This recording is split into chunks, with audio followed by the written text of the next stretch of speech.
स्वागत है और सही सुन रहे हैं आप और सही देख रहे हैं। जी हाँ, आने वाला समय वो दूर नहीं है जब हिमाचल प्रदेश जैसे राज्य हमारे इतिहास का हिस्सा बन के रह जाएंगे। यदि हम लोग ऐसे ही चलते रहें, हमारी गवर्नमेंट ऐसे ही काम करती रही, तो वो समय दूर नहीं जब हिमाचल प्रदेश हम लोग सिर्फ सपने में जाने के बारे में सोच पाएंगे, क्योंकि हिमाचल प्रदेश रहेगा ही नहीं। हिमाचल प्रदेश जैसा ब्यूटीफुल स्टेट हमारे बीच में नहीं रहेगा। अभी अभी हमारी सुप्रीम कोर्ट ने ये बोला है और ये चेतावनी दी है कि देर ना हो जाए, कहीं देर ना हो जाए। जी हाँ, एज अ रिस्पॉन्सिबल सिटीजन और एज अ रिस्पॉन्सिबल गवर्नमेंट अब हमारी जिम्मेदारी ये है कैसे इन राज्यों को, खासकर जो हिमालयन स्टेट हैं, उसको प्रोटेक्ट करना है। दोस्तों, ये मजाक की बात नहीं है, बिल्कुल भी मजाक नहीं है। आइए इसकी सीरियसनेस को समझते हैं, कितना सीरियस मैटर ये हो चुका है। सबसे पहली बात दोस्तों, डेवलपमेंट। अभी आप देखेंगे ये 20वीं सेंचुरी है और इसमें डेवलपमेंट का बोलबाला है। किसी भी राज्य में देख लो, वहाँ के स्टेट गवर्नमेंट दोस्तों सब यही चाह रहे हैं, यहाँ तक कि सिटीजन भी यही चाह रहे हैं कि बड़ी बड़ी बिल्डिंगें बने, सबको रोजगार मिले, अच्छे रोड बने, 4 लेन रोड बने, टनल बने, हाइड्रो इलेक्ट्रिक पावर सिस्टम बने।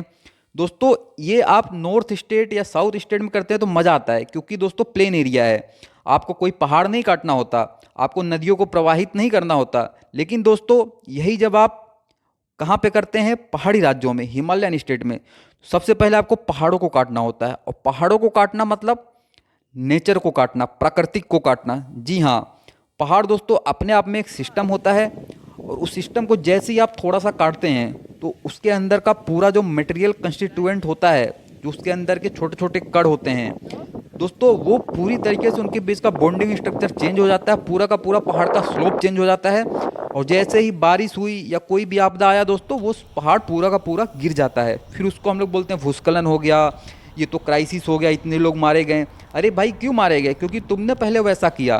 तो प्रकृति के साथ खिलवाड़ करोगे तो प्रकृति उससे दुगना आपको रिटर्न वापस बैक कर देगी। इसलिए दोस्तों, गवर्नमेंट को ये ध्यान रखना पड़ेगा कि आने वाले समय में आप डेवलपमेंट यदि कर रहे हैं तो इसका खास तौर पे ध्यान रखा जाए। और दोस्तों, उतना ही डेवलपमेंट जरूरी है इन राज्यों में। ऐसा नहीं है कि दोस्तों कि आप इसको मुंबई बना दोगे, हिमालयन राज्य जो है दोस्तों, क्योंकि दोस्तों उसकी भी कुछ लिमिटेशन है। इसीलिए दोस्तों उसको हम लोग पहाड़ी राज्य बोल रहे हैं, हिमालयन स्टेट बोल रहे हैं।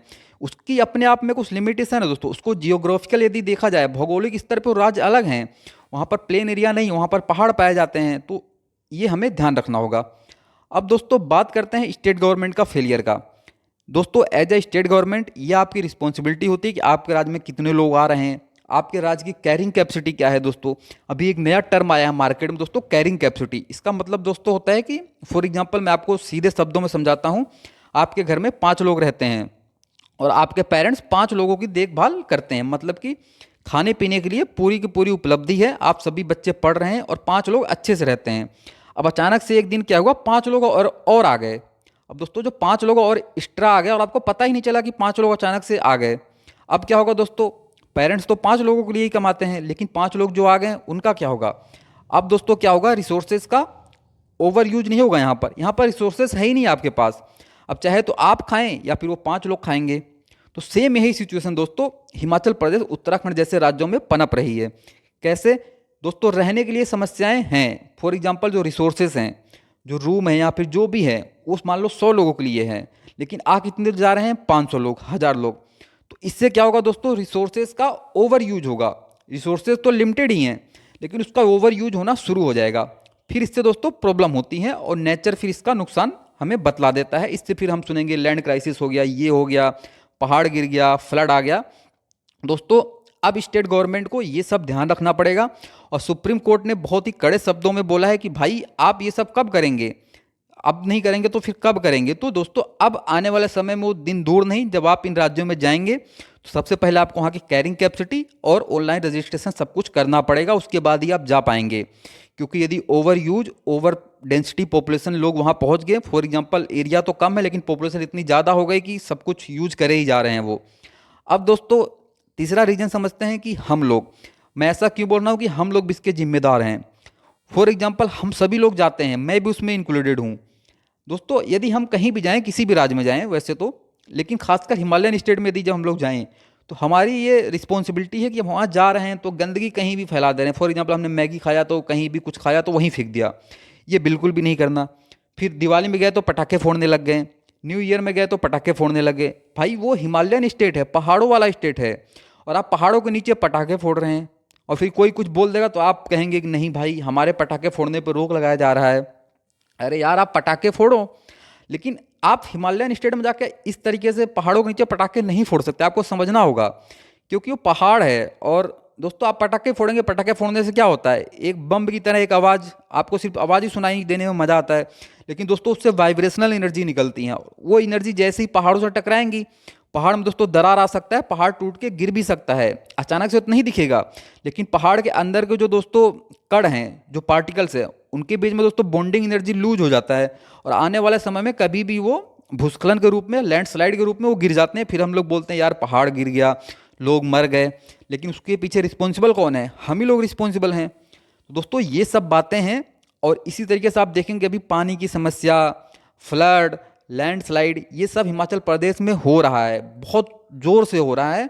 और वहाँ पर दोस्तों जो घर बने हुए, पुराने घर बने हुए, उसमें क्रैक की समस्या आ रही है दोस्तों। अब आप सोचेंगे घर बने हुए हैं, नए नए घर भी हैं, क्रैक की समस्या क्यों आ रही है? दोस्तों क्रैक की समस्या इसीलिए आ रही है कि आप पहाड़ तोड़ दे रहे हैं, आप प्रकृति के साथ खिलवाड़ कर रहे हैं, कुछ भी करे जा रहे हैं। तो क्या होगा, जब प्रकृति के साथ खिलवाड़ करेंगे तो ये क्रैक वगैरह, ये लैंडस्लाइड वगैरह, ये सब देखने को मिलेगा। क्योंकि दोस्तों ये सब कुछ एक दूसरे पर डिपेंडेंट हैं। यदि आपने इस पूरे साइकिल स्ट्रक्चर में किसी के साथ भी छेड़खानी की, तो इसकी जाहिर सी बात है कि इसका इफेक्ट आपको देखने को मिलेगा।